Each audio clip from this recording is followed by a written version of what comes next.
नमस्कार, जनता टीवी देख रहे हैं आप। मैं हूं आपके साथ अमन त्रिपाठी। बुलेटिन का आगाज करेंगे इस वक्त की बड़ी और अहम अपडेट के साथ। ये बड़ी और अहम जानकारी, ये बड़ी अपडेट आपको बता दें, कांग्रेस प्रभारी कुमारी सैलजा एक बार फिर उत्तराखंड पहुंचेंगी। कांग्रेस भवन में दौरे की तैयारियों पर मंथन जारी है। आपको बता दें 27 अप्रैल से प्रभारी का उत्तराखंड दौरा प्रस्तावित है। बद्री केदार धाम में दर्शन करेंगी कुमारी सैलजा। स्थानीय कार्यकर्ताओं के साथ अहम बैठकें और मुलाकात होगी। ये बड़ी और अहम जानकारी, इस वक्त की ये बड़ी खबर आपको बता दें, कांग्रेस प्रभारी कुमारी सैलजा एक बार फिर उत्तराखंड पहुंचेंगी। कांग्रेस भवन में दौरे की तैयारियों पर मंथन किया गया। 27 अप्रैल से प्रभारी का उत्तराखंड दौरा प्रस्तावित है। बद्री केदार धाम में दर्शन करेंगी कुमारी सैलजा। ये बड़ी और अहम अपडेट, बड़ी जानकारी। स्थानीय कार्यकर्ताओं के साथ अहम बैठकें होंगी। कांग्रेस प्रभारी कुमारी सैलजा एक बार फिर उत्तराखंड पहुंचने वाली। कांग्रेस भवन में दौरे की तैयारियों पर मंथन किया जाएगा। 27 अप्रैल से प्रभारी का उत्तराखंड दौरा प्रस्तावित है। और रुक करेंगे अगली बड़ी खबर की ओर। इस वक्त की बड़ी और अहम जानकारी, ये बड़ी अपडेट आपको बता रहे हैं, चारधाम यात्रा, कांवड़ मेला और अर्धकुंभ की तैयारियां तेज हैं। तैयारियों के बीच नगर निगम अलर्ट मोड पर है। सफाई व्यवस्था को मजबूत करने के लिए विशेष प्लान तैयार किया गया है। सफाई कर्मचारियों की संख्या बढ़ाने का बड़ा फैसला लिया गया है।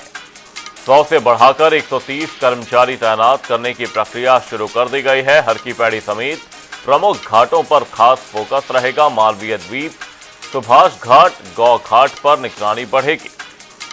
24 घंटे सफाई के लिए शिफ्ट में इस दौरान कर्मचारी काम करते हुए नजर आएंगे। अतिरिक्त वाहन और डस्टबिन से कूड़ा उठान तेज होगा। बढ़ती भीड़ के बीच गंदगी रोकने के लिए विशेष टीमें गठित कर घाटों पर जमा कचरे को तुरंत हटाने की व्यवस्था सुनिश्चित की जाएगी। ये बड़ी और अहम जानकारी, इस वक्त की ये बड़ी खबर आपको बता दें, चारधाम यात्रा और कुंभ मेला को लेकर तैयारियां तेज कर दी गई हैं। तैयारियों के बीच नगर निगम अलर्ट है। सफाई व्यवस्था को मजबूत करने के लिए विशेष प्लान तैयार किया गया है। सफाई कर्मचारियों की संख्या बढ़ाने का बड़ा फैसला लिया गया। 100 से बढ़ाकर 130 कर्मचारी तैनात करने की प्रक्रिया सुनिश्चित कर दी गई है। हर की पैड़ी समेत प्रमुख घाटों पर खास फोकस रहेगा।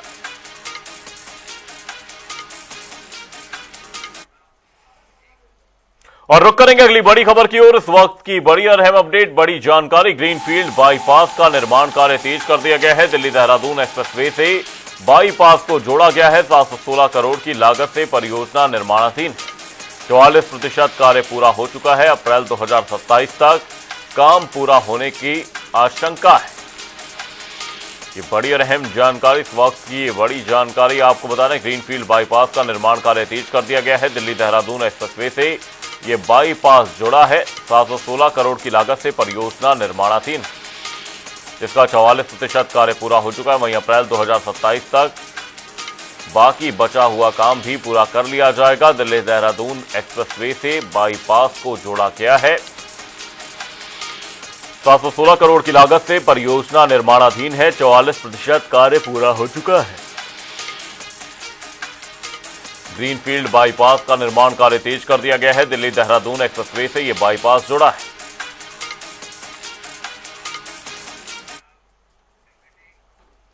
देहरादून के परेड ग्राउंड में नारी शक्ति वंदन अधिनियम को लेकर बीजेपी महिला मोर्चा ने जन आक्रोश रैली निकाली, जहां माहौल पूरी तरह से राजनीतिक रंग में नजर आया। रैली में मुख्यमंत्री पुष्कर सिंह धामी भी शामिल हुए और मंच से विपक्ष पर जमकर निशाना साधा।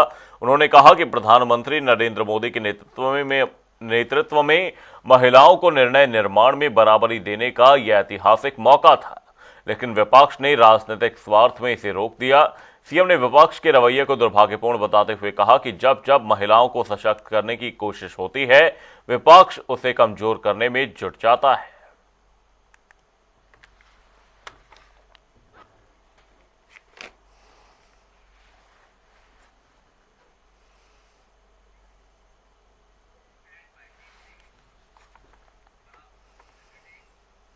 उत्तराखंड में नारी शक्ति वंदन अधिनियम को लेकर सियासी घमासान तेज हो गया है। बीजेपी के आरोपों के बीच कांग्रेस प्रदेश अध्यक्ष गणेश गोदियाल ने पलटवार करते हुए कहा कि बीजेपी बार बार झूठ दोहराकर उसे सच साबित करना चाहते हैं। उन्होंने दावा किया कि 2023 में महिला आरक्षण विधेयक सर्वसम्मति से पास हो चुका था, लेकिन अब परिसीमन के नाम पर नियमों का उल्लंघन किया जा रहा है। गोदियाल ने ऐलान किया कि 28 तारीख को विधानसभा में बीजेपी के प्रस्ताव के खिलाफ कांग्रेस भी प्रस्ताव लाएगी। साथ ही उन्होंने सीट बढ़ाने और परिसीमन को लेकर सवाल उठाते हुए कहा कि कांग्रेस महिलाओं के हित में है, लेकिन नियमों के तहत ही फैसले लिए जाने चाहिए।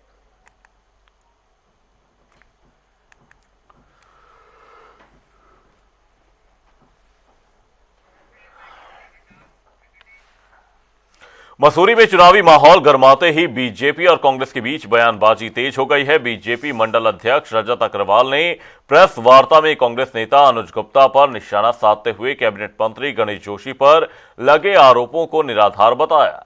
उन्होंने कहा कि बयान को तोड़ मरोड़ कर पेश किया गया, जबकि यह पुराने संदर्भ में था।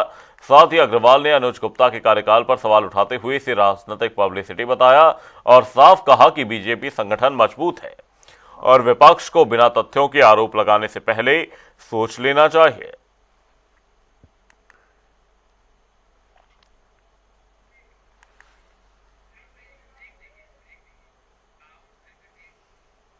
वक्त एक छोटे से ब्रेक का। ब्रेक के उस पार जल्द लौटेंगे।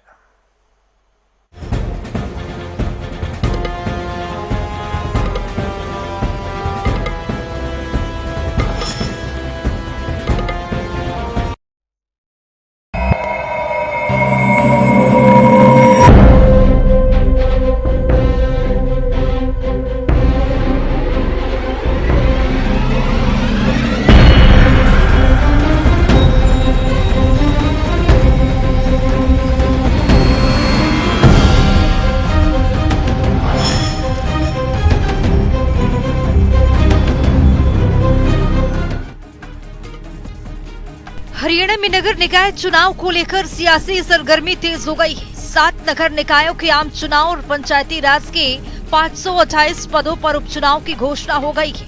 हरियाणा राज्य चुनाव आयुक्त की ओर से जानकारी दी गई है कि सोनीपत, पंचकूला, अंबाला नगर निगम में 10 मई को वोटिंग होगी। 13 मई को रिजल्ट आएगा।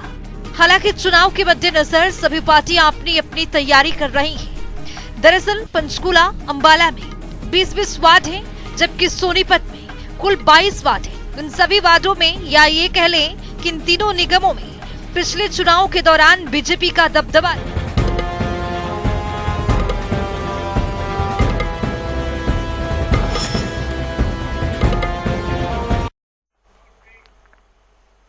मंगलौर नगर पालिका परिषद की बोर्ड बैठक में 64 करोड़ का बजट सर्वसम्मति से पास हो गया। इस बजट में सफाई, स्वास्थ्य सेवाएं और बुनियादी ढांचे पर फोकस रहेगा। चेयरमैन मोहिउद्दीन अंसारी ने साफ सफाई और मच्छर नियंत्रण को प्राथमिकता बताया। वहीं उपस्थित कर्मचारियों पर सख्ती के निर्देश भी जारी किए गए। तो यह है जी, हम मान लिया वार्ड नंबर 1 के सभी जो सम्मानित लोग हैं, बुजुर्ग लोग हैं, उन्हें सबको बुला के मशवरा करके जो वो नाम बताएंगे फिर बस वो रख देंगे।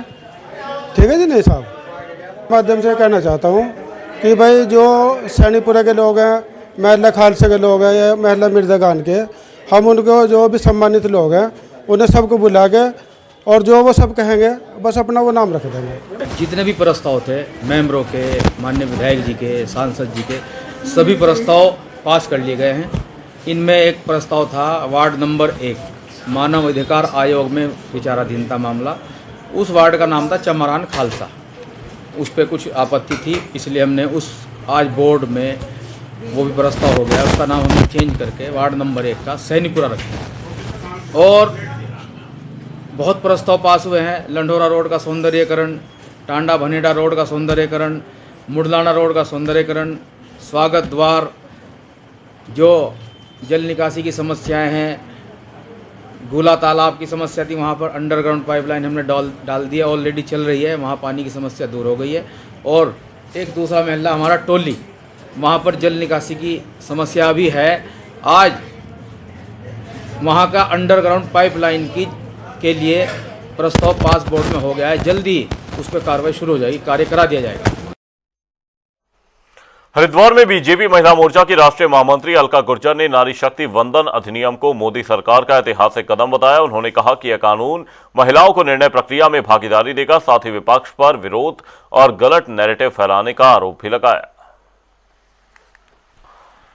नारी शक्ति वंदन अधिनियम विमेन डेवलपमेंट से विमेन लेड डेवलपमेंट तक का एक महत्वपूर्ण सफर, महत्वपूर्ण फैसला और महत्वपूर्ण विजन जो मोदी सरकार लेकर आई थी, कि महिलाओं को उनका हक मिले, आधी आबादी को निर्णय में भागीदारी, नीति निर्माण में भागीदारी मिले।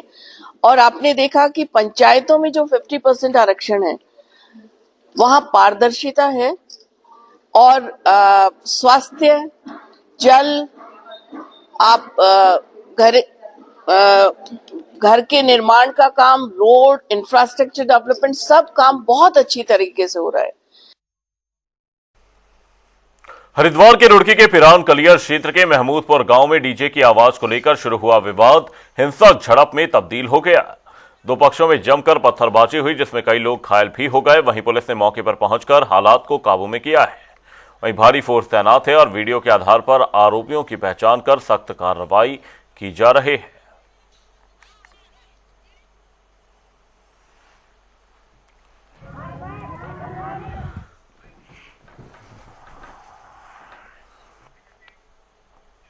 उत्तराखंड में 19 अप्रैल से 4 धाम यात्रा शुरू हो गई है और देश भर से श्रद्धालु धामों के दर्शन के लिए पहुंच रहे हैं। नारसन बॉर्डर पर परिवहन मंत्री प्रदीप बत्रा ने ग्रीन कार्ड सेंटर का निरीक्षण कर व्यवस्थाओं का जायजा लिया। उन्होंने अधिकारियों को यात्रियों की सुरक्षा और सुविधाओं में किसी भी तरह की लापरवाही न बरतने के निर्देश दिए और श्रद्धालुओं से स्वच्छता बनाए रखने की अपील की। नारसन बॉर्डर पे चेक पोस्ट में चेक करने आया था। हमारे परिवहन विभाग द्वारा यहाँ पर बहुत अच्छी व्यवस्था करी गई है। यहाँ पहली बार यात्रियों की शाम के लिए जगह बनाई गई है, जिसमें टीवी लगाए, एसी लगाए और यात्रियों के लेटने के लिए गद्दों की व्यवस्था करी गई है। टॉयलेट फैसिलिटी है, कैंटीन फैसिलिटी है और ग्रीन कार्ड जो बन रहे हैं उनके बारे में मैंने जांच करी। ग्रीन कार्ड बनने में कितना समय लग रहा है, कितनी देर यात्री को इंतजार करनी पड़ रही है, तो इस सब के लिए मैं सोचता हूँ कि यहाँ पे व्यवस्था उचित है। और इस सूचना केंद्र का भी यहाँ पर प्रावधान करा जा रहा है, जिससे यात्री को आने के बाद पता लग जाए ग्रीन कार्ड के लिए मुझे कौन कौन से डॉक्यूमेंट चाहिए, कौन से कागज़ मुझे देने हैं। तो सभी चीज़ों की जानकारी लेने के लिए आज यहाँ पर देखने आया था। यात्री काफ़ी यहाँ पर आएंगे, लाखों की तादाद में आते हैं, लेकिन उन यात्रियों से क्या अपील आप करेंगे? ठीक है, उत्तराखंड का प्रवेश द्वार है नारसन बॉर्डर, यहाँ काफ़ी यात्री आ रहे हैं और बहुत दूर दूर से यात्री आ रहे हैं। मैंने यात्रियों से भी वार्तालाप किया, छत्तीसगढ़ से, आंध्रा से और हैदराबाद से लोग यहाँ पर आ रखे हैं। तो इनको फैसिलिटी मिले, एक सूचना केंद्र यहाँ पर बन जाए। और यात्रियों से ये अपील करना चाहूँगा, यात्री यात्रा पे जाएँ, उनकी यात्रा सफल हो, सुखद हो, सुगम, और जिस भाव से जा रहे हो भाव उनका पूर्ण, भगवान उनकी मनोकामना पूरी करे। और उत्तराखंड में जाकर पर्यावरण का भी ध्यान रखें, ग्रीन उत्तराखंड, क्लीन उत्तराखंड का बहुत ज़्यादा ध्यान रखें, इधर उधर गंदगी ना फैलाएं। और यात्रियों के लिए यही कहना चाहूँगा कि यात्री जो है पॉलीथीन और पानी की बोतल को उचित जगह पे उसको डिस्ट्रॉय करें। हल्द्वानी में नवाबी रोड पर ट्रंक सीवर योजना का भूमि पूजन सांसद अजय भट्ट और मेयर गजराज सिंह बिष्ट ने संयुक्त रूप से किया। करीब 948 करोड़ 94 लाख रुपए की इस योजना के तहत 3 किलोमीटर सीवर लाइन निर्माण, 2174 घरों के कनेक्शन शिफ्टिंग और सड़क निर्माण होगा, जिससे हजारों लोगों को लाभ मिलेगा। वहीं मेयर ने कहा कि इससे ओवरफ्लो और चोकिंग की समस्या का स्थायी समाधान होगा और क्षेत्र को सीवर प्रदूषण से राहत मिलेगी। वहीं पार्षद रवि जोशी ने शहर में सीवर ट्रीटमेंट के लिए अतिरिक्त गाड़ियां उपलब्ध कराने की मांग भी की थी। सीवर चौक से और बहुत सारे लोगों के पत्र भी, बहुत सारे लोग स्वयं भी मिलने आए। उसके बाद जब पिछली बार पेयजल की बैठक हुई थी देहरादून में, तो इसका प्रपोजल लेके हम गए थे वहाँ और हमने कहा था कि इसको तुरंत बनाया जाए। तो तत्कालीन जो एमडी थे बघौली जी, और उन्होंने इस बात को स्वीकार किया और उन्होंने इस बात को, इस समस्या का निस्तारण भी किया, जो आज हमारे सबके सामने भी है। और मैं समझता हूँ कि पूरे शहर में जो आज की स्थिति है, लगभग 65 से 70% तक पूरे शहर में सीवर लाइनें हो गई हैं। ये 9 करोड़ से ज़्यादा की लागत से बनने वाली योजना है, जो पूरे ये 5-6 पार्षद जो आज हमारे यहाँ पर आए हैं, नवाबी रोड से यहाँ तक के लिए जहाँ पर भी आएंगे, वो सारे संकट को आज दूर कर दिया है। इस तरह से 75 करोड़ के कुल सीवर लाइंस आज तक हमने ठीक करवा दिए हैं, जो अपने केंद्रीय मत से आई है। इसमें हमारी सरकार का अलग मत अलग है, वो तो अलग ही हिसाब है। अभी 154 करोड़ रुपए की जो पाइपलाइन हम शिफ्ट कर रहे हैं, बिल्कुल नहीं बना रहे हैं, बहुत बड़ा भाग उसका काठगोदाम से लेकर आगे तक उसमें आ रहा है, वो भी स्वीकृत हो गया है, उसका काम भी अभी चल रहा है। माननीय मुख्यमंत्री जी ने उसकी शुरुआत करी थी।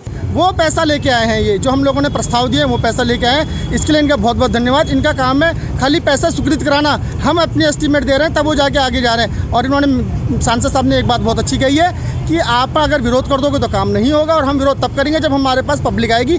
ये बात आप हमारी रिकॉर्ड कर लीजिए। मैंने अब सबसे बड़ी समस्या इनको उठाई है कि आप सीवर लाइन पे सीवर लाइन डाल दे रहे हैं हल्द्वानी की, लेकिन आप बताइए केवल हल्द्वानी में 2 गाड़ी हैं जिसे रामकिशोर की टीम चलाती है, और वो केवल 5 आदमी हैं। आपको डॉक्टर, इंजीनियर, साइंटिस्ट मिल जाएंगे, मगर ये साफ करने वाले अच्छे जो हमारे हल्द्वानी के 5 लोग हैं ये दोबारा नहीं मिल रहे। इस साल की 4 धाम यात्रा में केदारनाथ धाम पहुंचने वाले श्रद्धालुओं के लिए बड़ी राहत की खबर सामने आई है। बढ़ती भीड़ को देखते हुए प्रशासन ने टोकन सिस्टम लागू कर दिया है, जिससे दर्शन की व्यवस्था पहले से ज्यादा सटीक और व्यवस्थित हो सके। इस सिस्टम के तहत हर श्रद्धालु को मंदिर में प्रवेश के लिए तय समय दिया जाएगा। ये रिपोर्ट देखिए। बुलेटिन में फिलहाल के लिए सिर्फ इतना ही, रुकेंगे एक छोटे से ब्रेक के लिए। देखते रहिए जनता टीवी।